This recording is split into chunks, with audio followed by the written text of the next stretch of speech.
अस्सलाम वालेकुम वरहमतुल्लाहि वबरकातुहू। कैसे हो दोस्तों? उम्मीद करता हूँ कि आप सब खैरियत से होंगे। अल्हम्दुलिल्लाह मैं भी खैरियत से हूँ और आज आपके सामने फिर से हाजिर हुआ हूँ इस्लामी तालीमात को लेकर के। इस्लामी तालीमात में हमारी तालीम चल रही है हयातुस सहाबा की वॉल्यूम नंबर 1 किताब नंबर 1 की, जिसमें कि कुरान की कुछ सूरे हैं, उनकी आयतें हैं। अल्लाह ताला ने जो है अपने नबी के ज़रिए से उम्मत के लिए क्या क्या पैगाम भेजे हैं, अल्लाह ने उम्मत को समझाया इसके लिए क्या क्या आयतें उतारी थी, उसमें वज़ाहत के साथ में उसके तर्जुमे मैं आपके सामने पेश कर रहा हूँ। उसमें अल्लाह ताला ने क्या क्या बताया है, हुक्म दिया है, वो मैं आपके सामने रख रहा हूँ। अल्लाह ताला मुझे और आपको कबूल फरमाए। इसमें सूरह बकरा की आयत नंबर 151 से लेकर के 152 में, यानी 151 से लेकर के 152 नंबर की आयत में अल्लाह ताला ने क्या फरमाया, उसका तर्जुमा मैं आपके सामने रख रहा हूँ। अल्लाह कह रहे हैं कि अल्लाह ने एहसान किया ईमान वालों पर, यानी जिन्होंने नबी की बात को मान लिया उन्होंने एक तो अच्छा काम किया और दूसरा अल्लाह का ही उन पर एहसान हुआ। पर जो भेजा उन ईमान वालों पर एहसान किया, ईमान वालों पर जो भेजा उनमें रसूल उन्हीं में से, यानी जितने भी रसूल आदम अलैहिस्सलाम से लेकर के आखिर ज़मान नबी पाक सल्लल्लाहु अलैहि वसल्लम तक आए हैं, वो सारे इंसानी शक्ल में आए, इंसानी बशर में, यानी बशर में ही आए। हम बशर बोले तो इसीलिए तो कहते हैं कि हम जैसे थे, मतलब हमारे जैसे शक्ल सूरत बोले तो जैसे कि मुराद जिस्म जैसा हमारा है वो होता है। हमारे 2 हाथ हैं, 2 पैर हैं, 2 आँखें हैं, 2 होंठ हैं, 2 कान हैं, इसी तरीके से 2 भौएँ हैं, ठीक है, नाक है, नाक में 2 नथने हैं, ठीक है, 2 होंठ हैं, होंठों के अंदर जो दांत हैं वो 2 तरीके से हैं, यानी ऊपर और नीचे के दांत, ठीक है। एक मिसाल दे रहा हूँ, 2 भौएँ हैं। इसी तरीके से जिस तरीके से इंसानी बशर में जो चीज़ें पाई जाती हैं, वही जो हमने अल्लाह ने जो नबी भेजे हैं उनके अंदर भी वही बशरी हिसाब किताब था, बशरी ही उनकी शक्ल सूरत थी, जैसे आम इंसान होते उसी हिसाब से। लेकिन बस ये है कि इसमें फ़र्क इतना था कि वो रसूल थे और ये एक आम इंसान में, रसूल में ज़मीन आसमान का क्या बहुत लंबा फासला है।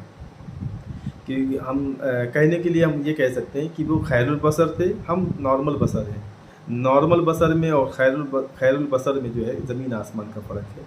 तो वो खैरुल बसर की सूरत में जो है अल्लाह ताला ने नबी को भेजा है। अब बहरहाल मैं आपको आयत का तर्जुमा पढ़ के बता रहा हूँ। जो आयत में अल्लाह ताला ने जो उतारी है, उसमें जो तर्जुमा उसका जो निकलता है वो मैं आपके सामने पढ़ रहा हूँ।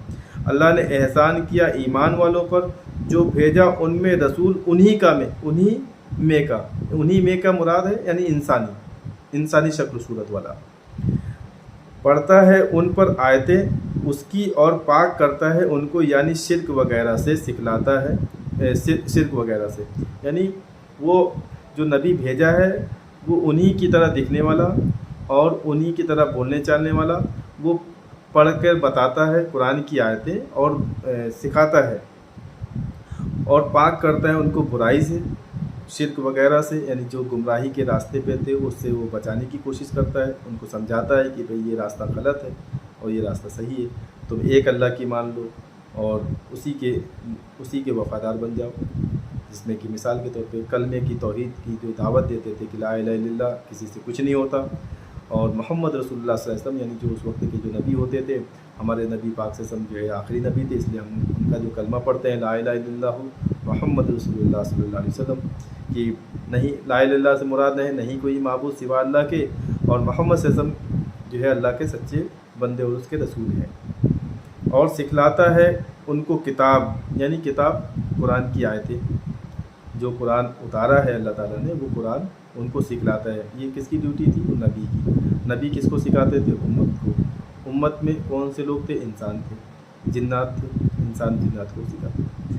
और काम की बात, और वे तो पहले से ही खुली गुमराही में थे, यानी जिनको नबी दावत देते थे, तो वो दावत जिनको देते थे वो पहले से ही गुमराह थे, यानी उन्होंने अपने तरीके से अपने तरीके के खुदा बना लिए थे। और जब नबी चले जाते थे तो फिर वो उम्मत गुमराह हो जाती थी। जब उम्मत गुमराह हो जाती थी तो वो अपने तरीके के माबूद बना लेती थी, अपने तरीके के खुदा बना लेती थी। फिर उनकी वो तो उन्हीं के उस पर परस्तिश करते थे और सोचते थे कि बस हमारा तो यही खुदा है। तो फिर अल्लाह ने जो रसूल भेजा, रसूल जो है आकर के उनको उस गुमराही से उनको निकालते थे कि भाई देखो अल्लाह तो एक है, अल्लाह तो वो है جو کسی کو دکھائی نہیں دیتا، اللہ تو وہ ہے جس کو کبھی موت نہیں آتی، اللہ تو وہ ہے جو کبھی جو جاگنے اور سونے سے پاک ہے، اللہ تو وہ ہے جو زندگی اور موت کا مالک ہے، اللہ تو وہ ہے جو جنت و جہنم کا مالک ہے، اللہ تو وہ ہے جو اپنی اتنی بڑی قدرت رکھتا ہے کہ بنا ستون کے آسمان کو ٹھہرا کے رکھا ہے، اللہ تو وہ ہے۔